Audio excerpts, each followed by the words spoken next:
juga alumni tsunami sebenarnya. Jadi saya juga asli Banda Aceh.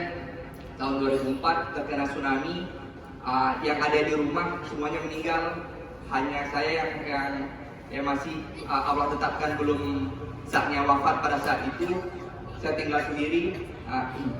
Jadi yang namanya yang satu pedoman yang saya pegang adalah orang yang telah wafat meninggalkan kita, mereka itu sekarang nggak butuh kita sedih berlebihan, tapi yang mereka butuhkan adalah bagaimana kita menjadi sumber amal jariah untuk mereka.